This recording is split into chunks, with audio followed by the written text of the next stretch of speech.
Good evening and welcome to the Sydney Winston channel. My name is. Good evening and welcome to the Sydney Winston channel. Guess what my name is? Good. Well, you can also call me Ask an Atheist. Most people call me just Sydney, Sid, whatever. I want to just today, let's see, we are going to talk about with what's happening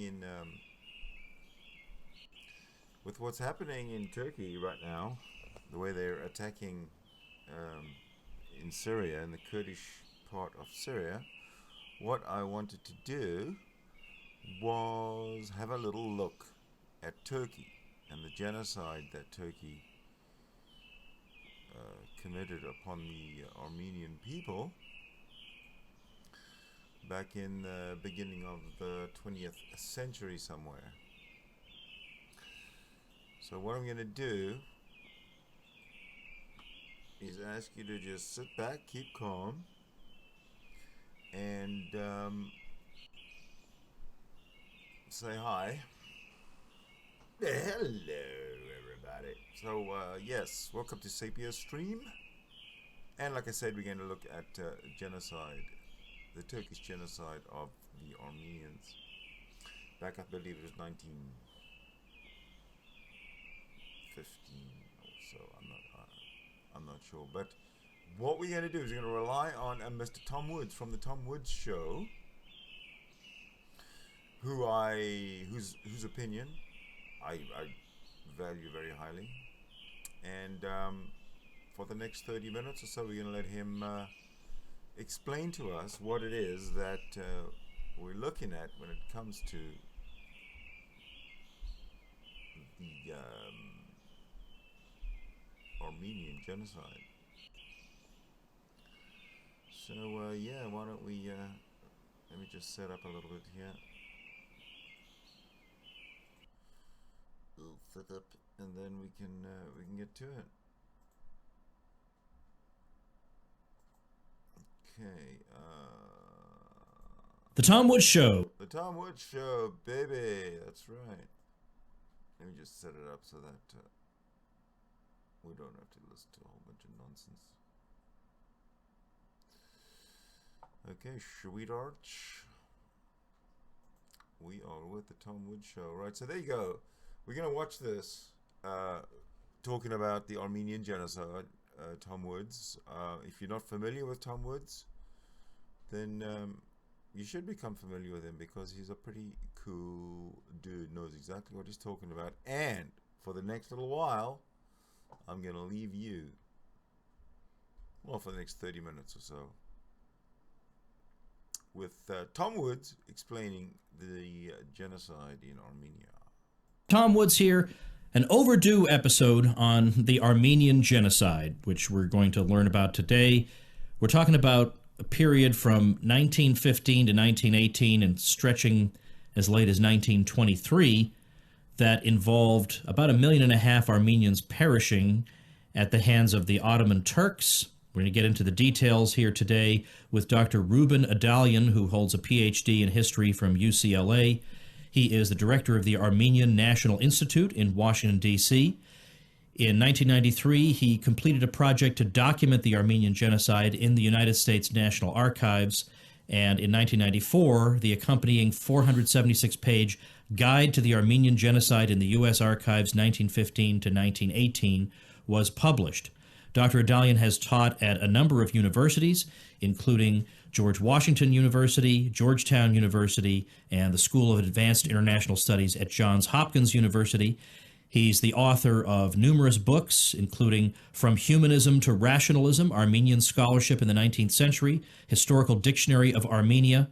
He's the author or editor of numerous works, including the Historical Dictionary of Armenia. He's written a great deal about the Armenian genocide in a great many works on genocide. Dr. Adalian, welcome to the show. Dr. Adalian sounds like somebody we can count on for correct information, right? Thank you very much. There's a lot to talk about here. And in fact, in preparing for this episode, I learned a lot more about the Armenian genocide than I had known before. My grandmother, by the way, who died probably 15 or so years ago, she was a lifelong Democrat, except when it came to Bob Dole, because she was a single issue voter, and her one issue was the Armenians. And Bob Dole was sound on the Armenians, so she was happy to vote for Bob Dole. So I come from a family that is very, very keenly interested in this subject. I'd like to begin with explaining to us the position of the Armenians within the Ottoman Empire. Presumably there must have been a period of time when they lived more or less peacefully, and then in the late 19th century, massacres break out. Describe that scene for us. You're quite right. The Ottoman Empire existed for about 600 years. The Armenians were one of the conquered peoples, ruled by the Ottoman Turks.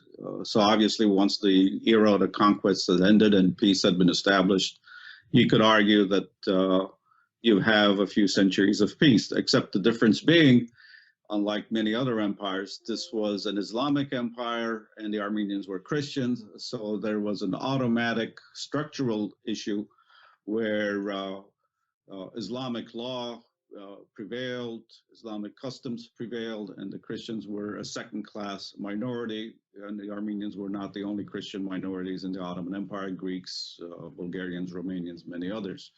But by the end of the 19th century, as you note, the Ottoman Empire had shrunk down, the Balkan areas had broken away. Effectively, virtually all of the Christian peoples had gained their independence, with the exception of the Armenians who were living in our historic Armenia, which is today Anatolia or easternmost Anatolia. And how many of them were there? There were 2 million or 2.1 million, somewhere in that in that range, possibly about 10% of the population of the Ottoman Empire, which still stretched from the Constantinople on down to Arabia. Okay. So what changes that from 1894 to 1896 you get open massacres occurring right in front of the general public? It has much to do with the man running the empire at the time. The Sultan, who became known as the Red Sultan, decided to repress the Armenian population. They were a group that was advancing economically. This was the era of modernization. Armenians were reaching out to Europe. Americans were reaching out to the Armenians. Tremendous development in education. American missionaries had arrived some 50, 60 years earlier, and Armenians had taken very quickly to adapting to modern ways. And so they were progressing economically very rapidly. At the same time, obviously, they were becoming more articulate about the oppression that great masses of them were enduring. The Sultan ruling autocratically, effectively, the only man with power in the state, decided that he's going to contain this issue once and for all. So he thought by authorizing a whole series of massacres that spread out across virtually all of Anatolia and resulted in the death of 100,000 to possibly 300,000 Armenians. And that's not all. So there were the massacres, and there was what's known as the genocide. So we had the 1890. Then wasn't there another massacre like in 1909? Am I misremembering that? No, you're absolutely correct. The Young Turks were a radical group that actually overthrew the Sultan because they thought he was not modernizing Turkey fast enough. Believed in a more radical ideology, and they wanted to Turkify Anatolia, which was a multicultural, multi-ethnic area at the time. And they did this in 1908 and 1909. These massacres broke out in another area known as Cilicia, which was heavily populated by Armenians, and another 20, 30,000 Armenians fell victim at the time. And so you're absolutely correct. There's a pattern. There's a set of massacres in 1895. It repeats in 1909. By the time you get to 1915, the Armenian people have been living in a country that's periodically slaughtering vast numbers of them. And so they have, obviously by this time, developed a very reserved attitude towards their own government. Well, I should think so. Now, from 1915 to 1918, this is the period where there's a systematic policy carried out to more or less do away with these people. And I'm interested in how that differs from just these massacres that we saw carried out. There is something qualitatively different about what's going on during these years. Absolutely right, because the massacres were local events, whereas a genocide is something that's centrally organized, it's systematic, it's thorough, requires the machinery of the government, all of the tools of the state administration that are available. You're talking the railroad systems, the telegraph system at the time, rudimentary telephone system, the army, all of the mechanisms that a state has at its disposal in order to dislodge a population from its homes, all of them en masse, put them on the road in a certain direction, send them out, in this case, in 1915, towards the Syrian desert, which made it all the obvious by those who finally arrived there, if they hadn't perished along the road, that this was indeed not just the end of the road, this was the end of their existence. And so a massacre may kill large numbers of people, but it does spare the majority, whereas a genocide effectively is striving to destroy a very large number of people, if not all of them. Now, of course, there is some kind of controversy about this. As we well know, the Turkish government does not speak of a genocide, and we know that American politicians have danced around the subject, and they very much regret the terrible tragedy that befell the Armenian people, but they won't use the word genocide. So this is a very politically loaded question. So it becomes important to try to figure out, can we ascertain without a doubt that there was a deliberate policy? Do we have documentation?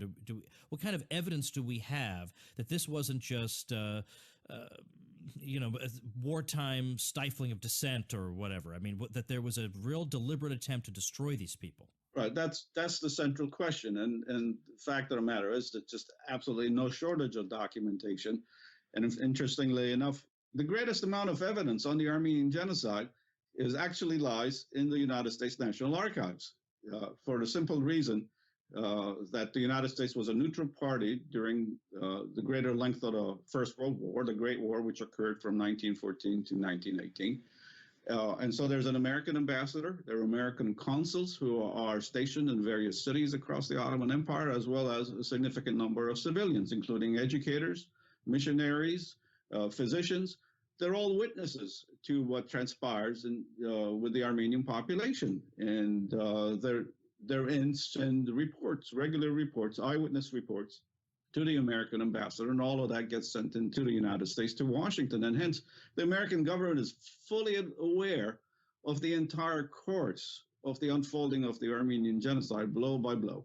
So it can be entirely reconstructed. And since there's an ambassador, he can communicate. He talks to Ottoman officials, including the central figure, the interior minister by the name of Talat Pasha, to whom he had access, who is entirely open about what his intentions are and what his objectives are. And that's just one piece of the puzzle, because there's evidence all across the world in countries friendly and unfriendly to Ottoman Turkey. The Germans were allies, military allies of the Ottoman Turks. They had a large military presence in the country, and their commanders, who did not in any shape or form intervene to stop the atrocities, nevertheless witnessed, reported, and sent the information to their own government. And lately, scholars have been mining the Vatican archives, and the papacy, turns out, holds a massive amount of documentation sent in by Catholic missionaries, representatives of the church, priests, and others, who also reported everything. So there's confirmatory evidence from any standpoint that one looks at it. So the denialist position of the current Turkish government is simply untenable. I'm noting in an article of yours here that one of the differences between the massacres and then what happened from 1915 onward is that in the massacres there was a lot of looting and burning of Armenian neighborhoods and businesses, but you don't see that in 1915. Instead, you see the transfer of these things from the Armenians to the Turks, which seems to represent rather an ominous change. We're not trying to intimidate you anymore. That time for that is over. You're quite right, and I think as you look at these government orchestrated genocidal episodes, and the easiest comparison was with the Holocaust. Not only is there a separation of a targeted minority from the general population and then deported to certain locations in order to be exterminated, but also there's this massive misappropriation of their wealth, their property, their businesses. And typically it's the government and not the general population that is expropriating. And so this is another dimension of a genocide, which is the economic destruction and certainly the economic uprooting of this population. So effectively, it has no chance of returning and recovering, even if it happens to survive the atrocities. It's a long plan. It's designed to be finite. That's why it's called a final solution. To what extent did people other than government officials, the diplomatic corps, know about what was going on, like journalists at the time, for example? Now, journalists were confined to Constantinople, the capital city, so there was little from that they could have gone and witnessed. But the New York Times had people writing in, again, because the United States was a neutral party, so there were journalists that could send reports. And the State Department itself did provide some of this information that was coming in from the embassy.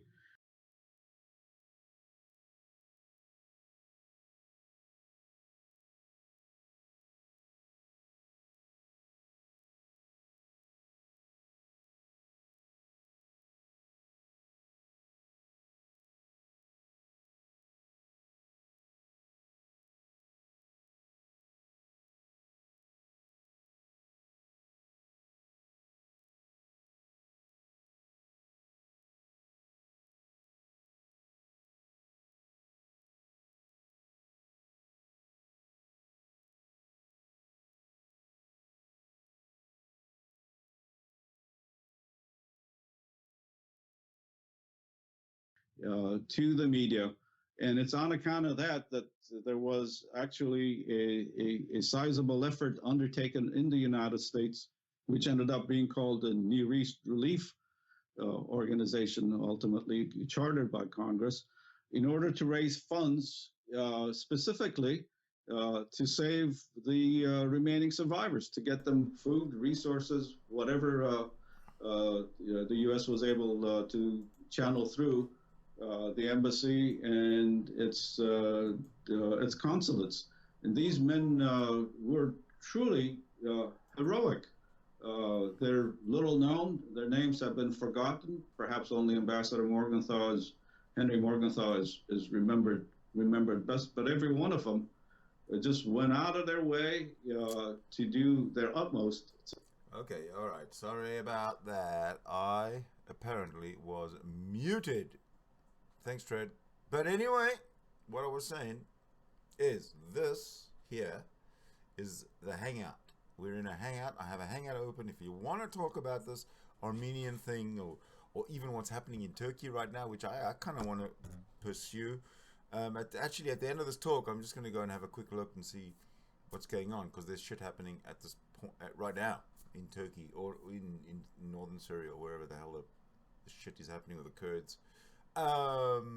So there you go, and yeah, let's carry on. This is pretty interesting. It's about halfway through, about 15 more minutes to go. Yeah, let's carry on, man. Listen to save as many Armenians as possible. And of course, after the war, a large number of American volunteers joined this organization called Near East Relief and went overseas, went to Turkey and the Syrian desert, and literally retrieved the remaining survivors and brought them into towns and cities and began to rehabilitate them. What are the estimates of the number of people who were killed in this way? 2 million or so population, 1.5 million are estimated to have perished in the course of the years from 1915 to say about 1923. Effectively, there's only 500,000 survivors, and they are dispersed. They're no longer in their home cities. They're now spread across the world, primarily across the Middle East at the time. So they're scattered across Syria, Iran, Russia, what's today Lebanon, Israel, Egypt, Greece, Bulgaria, you name it. All those surrounding countries became refugee sites in those initial decades. And of course, anybody who could find their way to the United States did so. And that explains why there's so many Armenians in the country. The United States welcomed a large number of refugees, and that inflow has not stopped since then. Tell me exactly, I realize this is a morbid question, but how the killings were carried out. It's a very large number of people they're killing here, and I'm curious about how women, children, and older men were treated as compared to able-bodied younger men. Was there any distinction? There was a clear distinction made between the able-bodied men and the rest of the population, because the able-bodied men initially were drafted into the armed forces. However, they were never really trained or equipped to serve on the front. They were assigned for labor to work in labor battalions, and ultimately they would just simply work to death, or else at some point executed. So way before the deportations even start, the able-bodied men, that portion of the population that might have been able to provide some effective defense or resistance to the deportations, had already been eliminated. And so the deportations themselves then become a method for reducing the population. People out on the road in the open, where do you get food? Where do you get medication? And clearly, the very old and the young would start dropping very quickly. Even so, certain numbers did reach the Syrian desert. By then, of course, there's no access to food. There's no access to water. It's quite obvious that they're simply going to be starving to death. And that's effectively what happened to very, very large numbers. Throughout the deportations, there were locations out of sight where nobody could see or hear what was going on. And therein, the massacres occurred just to continue to reduce down the numbers of the people on the deportation ramps. So it's an organized, systematic, methodic way of simply reducing the numbers of a certain population. And 1.5 million is a very large number of people to kill. There is an Armenia on the globe today. Can you discuss the origins of that? Yes. Historic Armenia in the early 20th century was divided between the Russian Empire and the Ottoman Empire, the Turkish Empire. A small portion had come under Russian rule in the Caucasus. And so what you see on the map today as the Republic of Armenia is what remained of historic Armenia under Russian rule. So that's the part of the population that was spared the direct effects of the genocide, even though they were not obviously spared the effects of the war itself. And this became another location where refugees and exiles concentrated and built a new home and a new country for themselves. The Republic of Armenia geographically represents about 10% of what was the historic Armenian state, the Armenian kingdom, which dated back some 2,000 to 3,000 years. Now, how is it possible that the 20th century goes on with almost no discussion of this? I mean, today we hear people talking about the Armenian genocide. I think people assume everybody must have been talking about it for 100 years, but they really weren't. Now, why is that? Fundamentally, two reasons. One, very small number of survivors. And you have to understand that the survivors themselves are, at this point, stateless people, penniless. Their primary objective in life is to simply stay alive, try to reconstitute a family if they can find whomever survived. The idea that the rest of the world would be listening to what they had to say seemed a remote possibility at the time, even though the world was well aware of what had happened to the Armenians, but then went completely quiet on it as it moved on. At the same time, the Turkish government, now reconstituted as the modern Republic of Turkey, saw to it and went about, again, very methodically and with great determination to suppress any public discussion of what had happened to the Armenians, certainly in official circles and in public circles. And the classic example is ability to prevent the making of the movie, the Hollywood movie of 40 Days of Musaddah.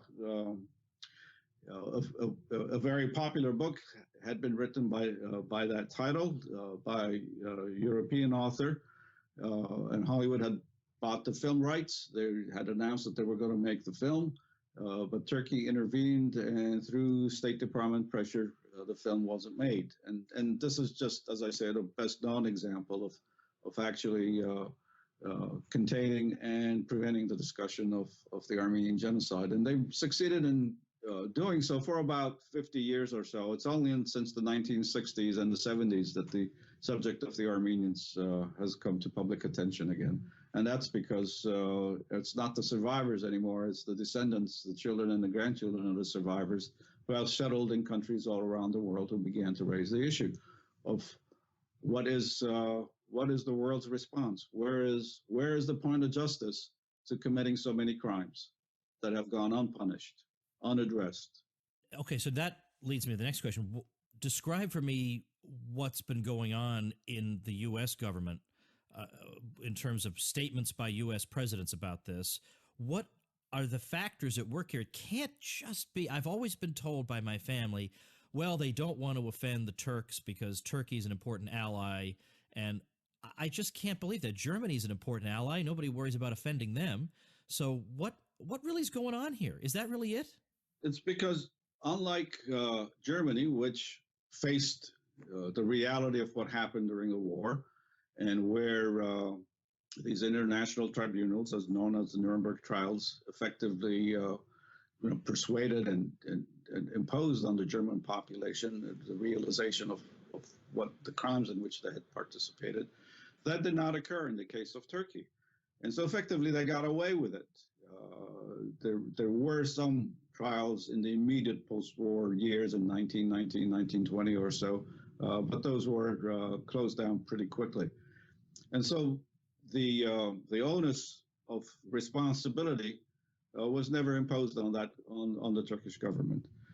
As far as the United States is concerned, Turkey and the United States have a significant alliance, and Turkey uses that leverage against the United States with all sorts of threats in closing down some of the bases, and some of those bases are critical for U.S. security and for U.S. policy in the Middle East. So instead of defending the truth, instead of acknowledging what the evidence is in our own national archives, our government stops short of labeling the events a genocide. Otherwise, the President of the United States, every April 24th and for some 20 years or more, does issue a statement on what the White House calls Armenian Remembrance Day. It's a significant statement because it does indeed recall what happened in 1915. The statements tend to be very accurate in their description of what happened, and as you noted, massacres, deportations, expropriations, whatever else. But just stop short of labeling a genocide, which is the word on which the Turkish government is really hung up.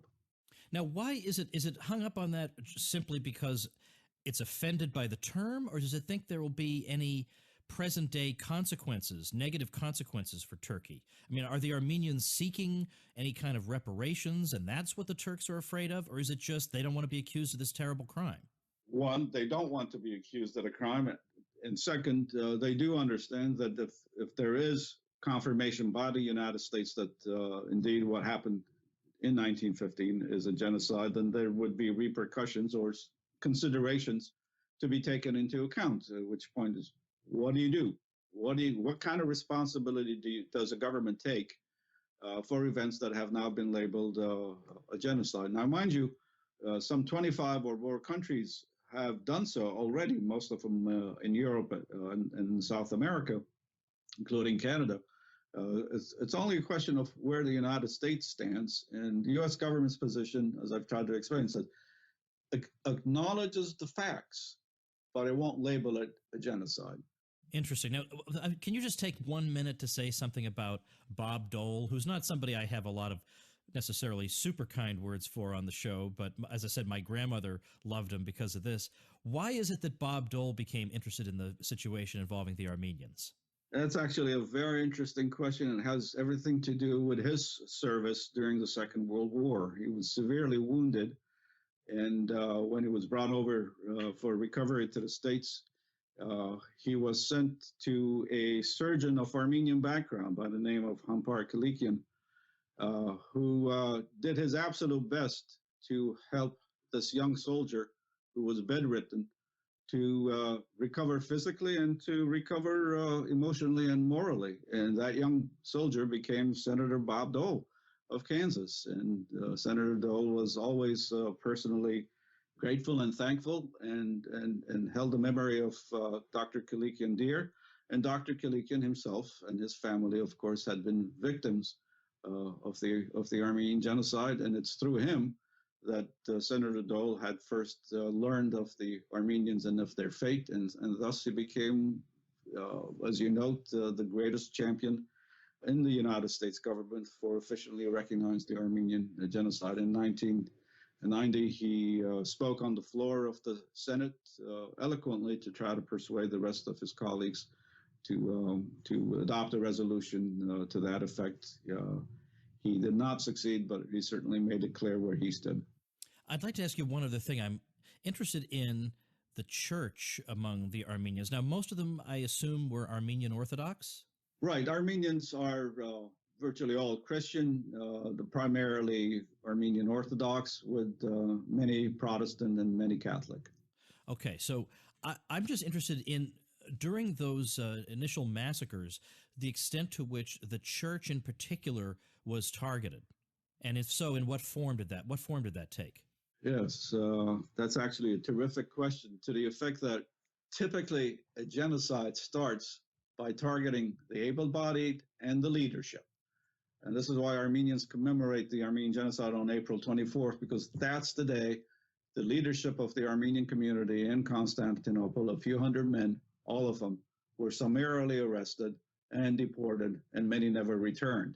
And that pattern continued across all the Armenian communities, all the towns and cities of the Ottoman Empire. Any educator, any clergyman, any successful businessman, they were typically the ones who were politically active, naturally, were the ones who were picked up first. And the persecution of the priesthoods was particularly gruesome because there was a religious dimension to the Armenian genocide, and the priests and the clergy were targeted for particular abuse. And no need to go into the details, but there are even reports of crucifixions. Wow, that is horrifying. Well, is there a good book people can read on this? If they're only going to read one, do you have one you can recommend? Well, that's actually a challenging question.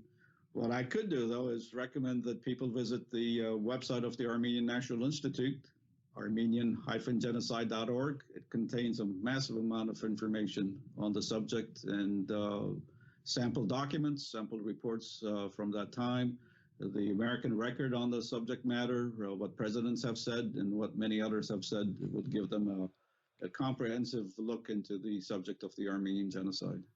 All right, that is excellent. So armenian-genocide.org is that website. I will link to that on our show notes page for today, tomwoods.com/899. We'll have that link on it. So anyway, this is about as thorough a background as you're going to get in 30 minutes about the Armenian genocide. Now people know where they can find more information, and we are grateful to Ruben Adalian for your time and your expertise. Thanks so much. You're most welcome. All right, before I let you go, on a happier note, let me tell you about another website created by a listener. This is really aimed at a particular niche, folks who sell on Amazon. And people who sell on Amazon frequently have Amazon do the fulfillment side of things. And this requires sellers.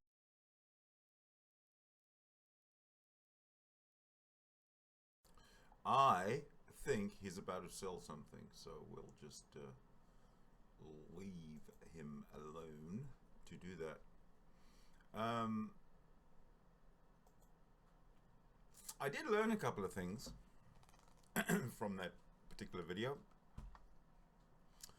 I I learned that in 1915, the Turks went after the Armenians and pretty much decimated them. And right now, in 2018, it's 100 years later, the Turks are going after the Kurds.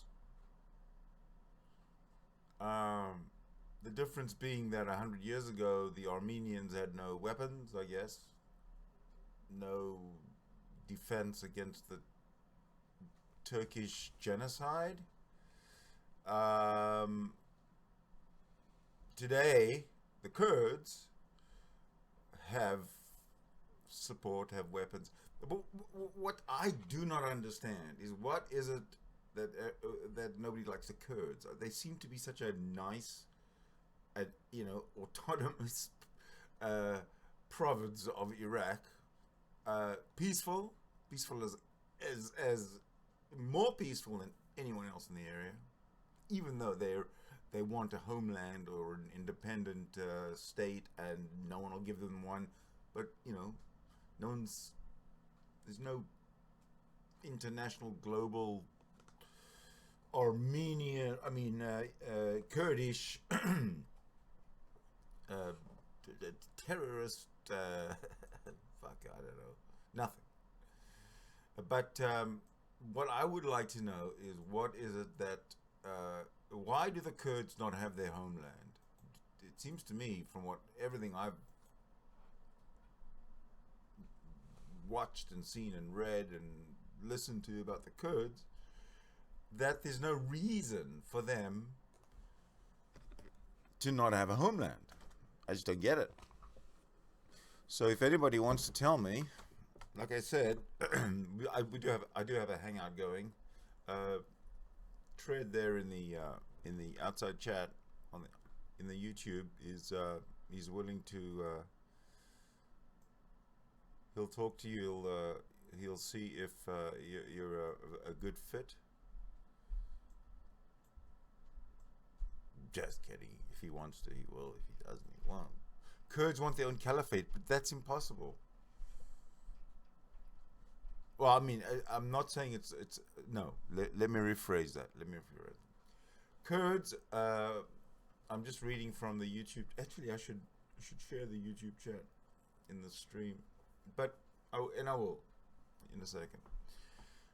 From what I understand, the Kurds are not Muslim. At least not either Sunni or Shia. So caliphate seems to not really fit, because it's like saying, the Israelis, the Jews wanted their own caliphate. They got Israel. Israel's not a caliphate. So what do you mean by caliphate? Now that's Mr. VTech. Hi, Mr. VTech. How you doing? I'm gonna figure out a way to bring this your outside chat in here, all right? As a separate window or something. But while I do that,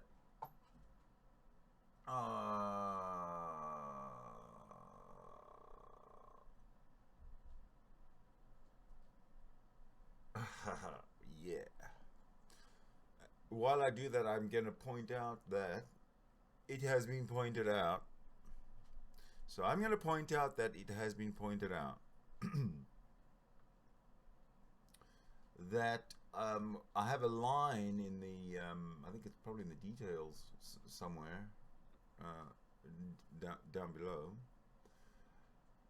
that goes like this, as far as this channel is concerned. We accept the scientific fact of evolution. There is no debate. Period. It's pretty much where I stand anyway. So yeah, let me see if I can bring in this little window here. Well, let me just bring it in first. If I can find it.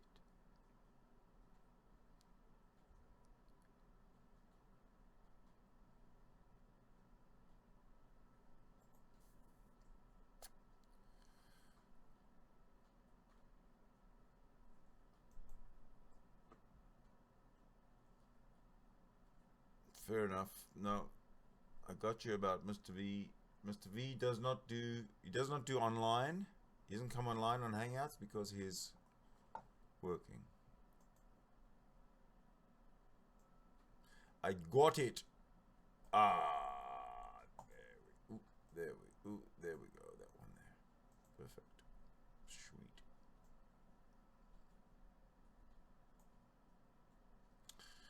Right then, I think we can.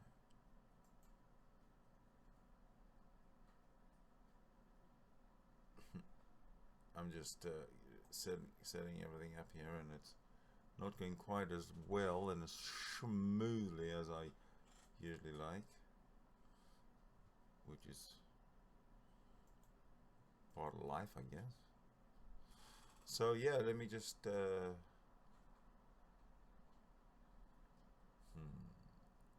maybe I'll give it its own little window or something, because I don't like the way it's looking. You see? It's just looking horrible. Let me just cut it in for a second, cut it out, and it's horrible. No, I'm not even going to show you, because it's looking too bad. I'm going to just redo it. There you go. I'm going to redo it off camera here. And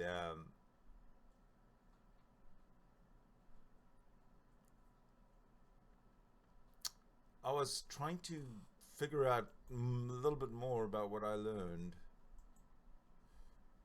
from Tom Woods and his interview with the guy about Armenia. And oh yeah, let me show you. This is the right now the Hangout window that's waiting for anyone who might want to come in. And oh yeah, all right, there you go. So yes, I was creating a special window for the YouTube chat, right? Yes. All right, give me a minute while I do that again. You know, it's I wish I could predict the future of how my broadcasts or live streams are going to go. Then I can set it up, you know, all before. But for some reason or other, it's not. It's not easy at all. It's not. All right. So if I make that as big as I can, I should be able to.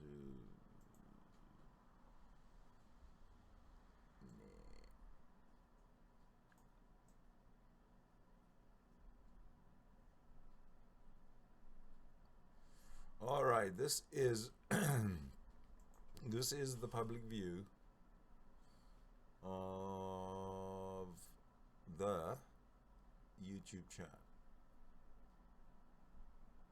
Mr. VPAC. Oh, I see. Semper Fi. That's Marine Talk. Got it.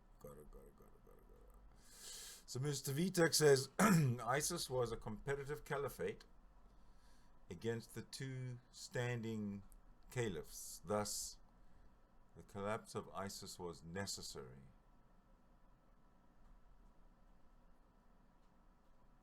What two standing caliphs? I don't get it.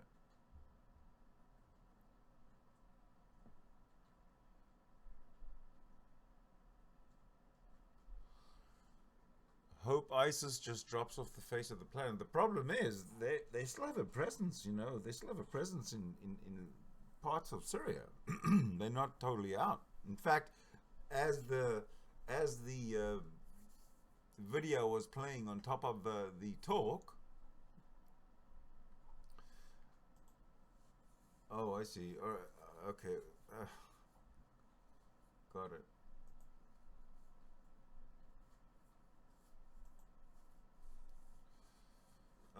As I was just, I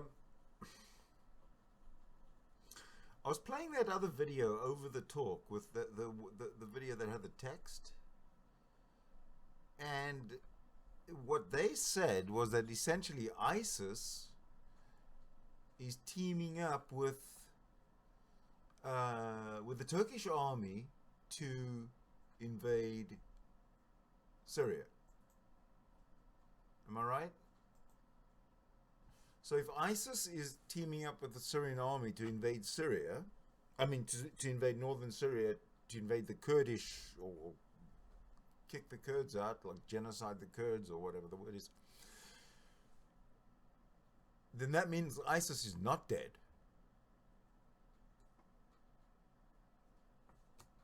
And let me just, yeah, I guess the only way I can do it, the best way to do it is this way. I say ISIS is not dead if they've joined the Turkish army to attack the Kurds in northern Syria, with the Russians' permission, obviously, and with the Syrians not really doing, the Syrian army itself not really maybe able or doing or willing to do anything.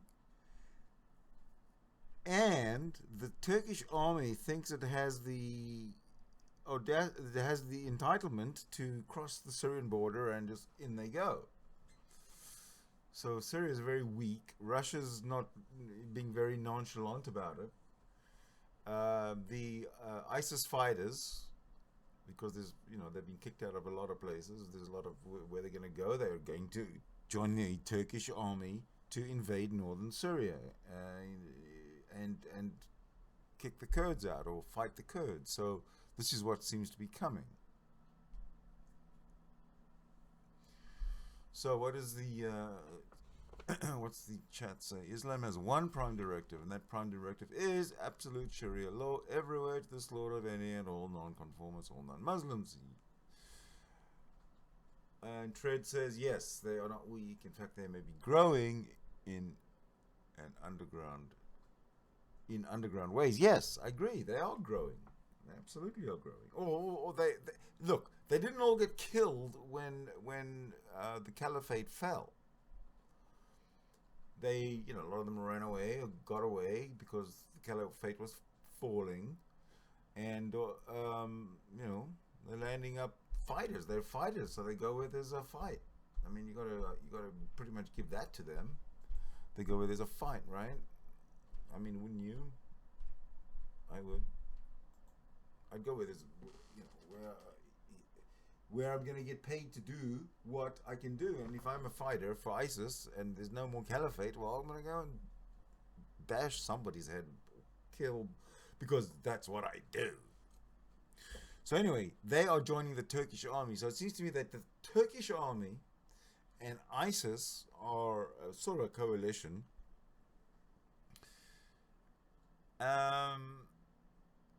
With the approval of Russia,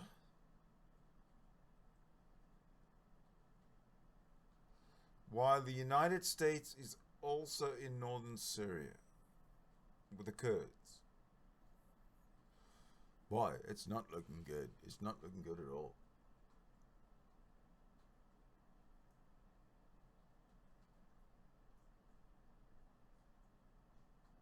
And then I have another question. Again, listening to that guy talk, I got a question. He said that there's no Armenians in Turkey, there's no Armenians in Turkey anymore. And they're not all in Armenia. The refugees, they went, and he said they spread around the Middle East. He said they went to Lebanon and Syria and Iran and Iraq and Israel and all over the place. So if the Armenians in 1919 to 1923, if those Armenians who in that time period of 1919 to 1923, those that went to Israel, those refugees that went to Israel, shouldn't they be refugees in Israel today? Or have they been integrated into Israeli society, or were they integrated into Israeli society on the formation of the State of Israel in 1947? I'll tell you what I think. I bet you that the Armenian refugees that were in Israel, at the formation of the State of Israel in 1948, I think it was 1948, I bet you that they were given full citizenship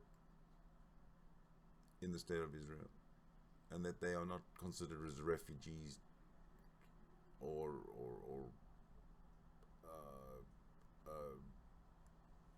ancestors of refugees or whatever. Not sorry. What's the opposite? Offspring of refugees, whatever. But that's what I bet you. Whereas the Palestinians, sorry to bring them up, but wherever they went, wherever they landed up, when they were, in the refugee state of refugeeing, of fleeing, wherever they landed up, they should either have been processed and resent wherever, like they did at the end of World War II, when there were millions more of them, or they should have just been absorbed by the country that they're still living in. A lot of them were born in Lebanon, whose grandparents were probably born in Lebanon too, and his great grandparents were the refugees. So it's nonsense. The Armenia, I've never ever heard of Armenian refugee camps ever. At the end of the Second World War, they had displacement camps for the Jews, and those mostly for the Jews that were left alive, or those survivors in the concentration camps who either had nowhere to go or were stateless or whatever, right? So with those displacement camps, and there were millions of people in those displacement camps, you gotta give it to them.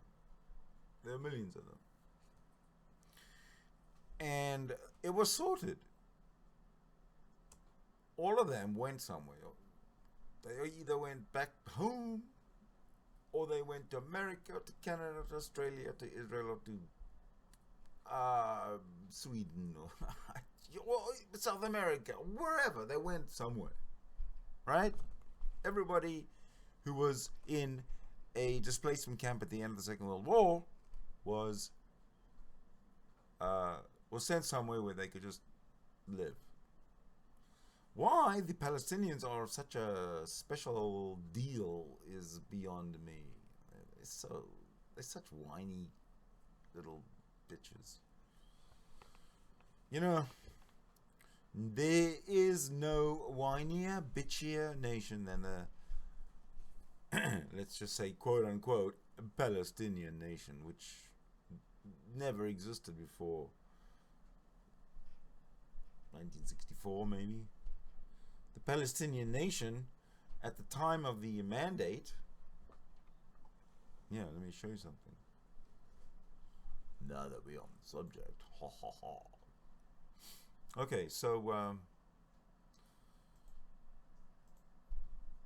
let me slide this in here. So this essentially was Palestine at the time when it was given the mandate, 1920. Yeah, April the 24th, 1920. That was Palestine. So that's a huge chunk of territory. Huge chunk of territory, right? That's the British mandate. That's where the homeland of the Jews was supposed to be, right there. But things didn't work out that well, so no problem. So what happens is that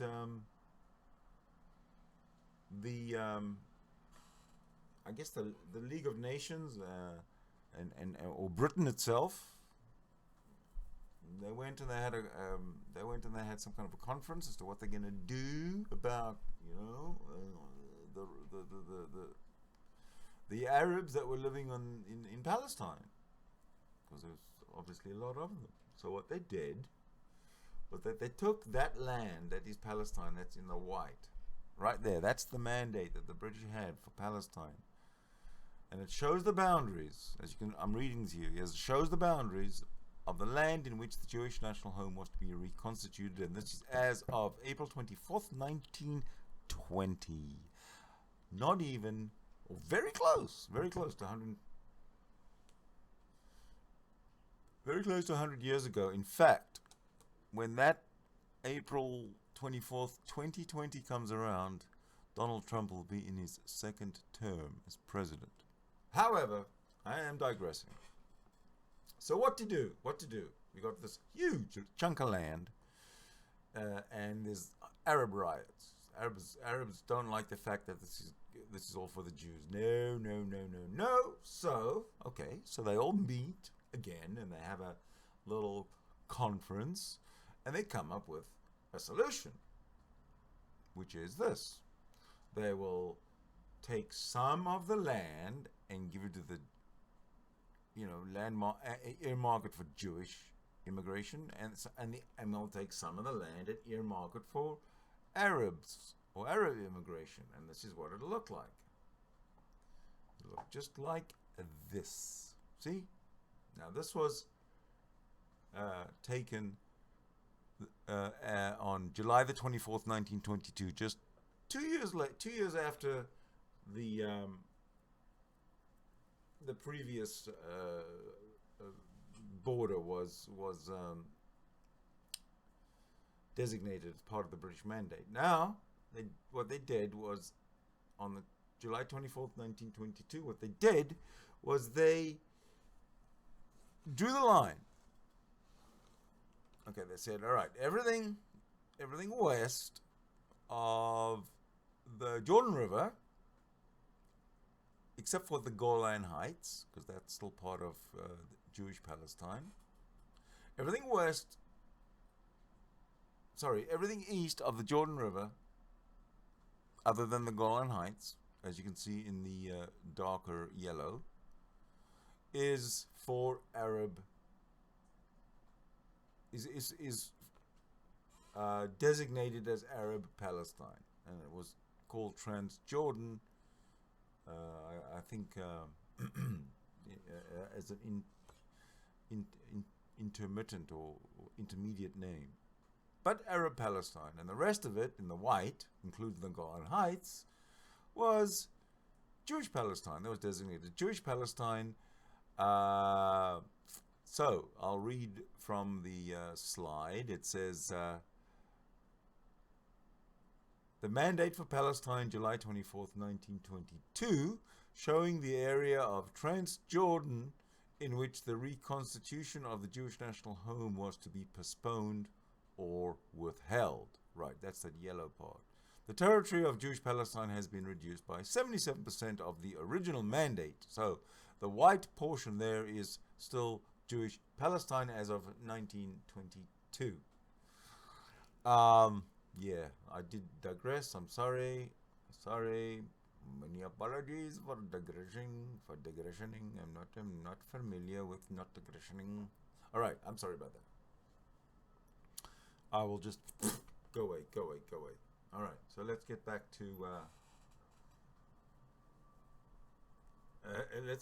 to Turkey. I don't like Turkey. I don't trust Turkey. However, Turkey's acting like fucking Russia used to act. Oh, we're gonna go in there and we're gonna go right across Syria, and if we have to, we'll fucking hit the Iraqi border. That's what the Turkish president said. What a cunt. Erdogan is a cunt. I don't like him at all. In fact, I don't like Turkey at all. In fact, I don't like Turkey at all. I'm very, very wary of them. What do you think? Should I be? Okay, I just want to go and see what our friends in the chat say, and we can sort of catch up and stuff. Right, so here we go. Let's see. ISIS just up to the face of the planet. All right. I think we've read that. Okay, so. Oh, treads chatting up a storm. Palestinians more or less more feuding because of relatives, in-laws, history.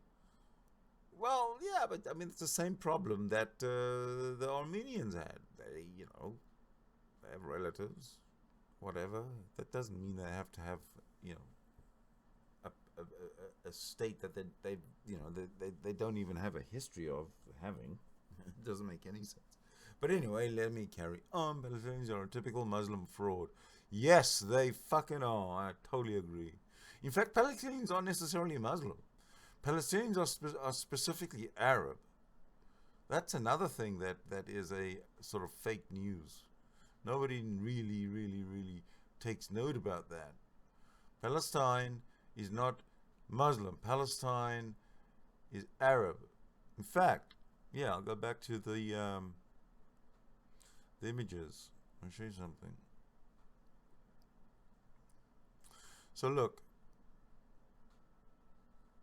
Jewish Palestine in white, right? And Arab Palestine in yellow, in dark yellow, or orange, or whatever the hell that color is. Simple. Arab Palestine, not Muslim Palestine. It's Jewish Palestine and Arab Palestine. All right, it's not a Muslim fight. The Muslims have hijacked the whole thing because there's lots of Arabs that are not Muslim. There's a lot of Arabs that are Christian, for that matter. You know, I need not even carry on because there's a lot of Arabs that are Christian. So I hope that clears up that misinformation, and that's my job. That's what I'm here for. Clear up that misinformation. All right. So folks, there's no one in the hangout, which is okay because I've been running this for about an hour, and that's kind of long enough for a broadcast, even, you know, live stream, especially a lone live stream on a boring subject like history. I'm just watching a playback of what I look like coming through, you know, delayed. Weird. So yeah, I think I'm just gonna leave it at that. Please comment. I kind of like to read comments, especially if they're positive or constructive in some way or another. We were discussing the Turkish genocide of Armenia today, of the Armenians. We touched on the Palestinians and the Kurds. This should be continued. I think we should definitely continue this one. And I look forward to actually doing that. Please, everybody, subscribe to my channel and like the video. And have a great weekend.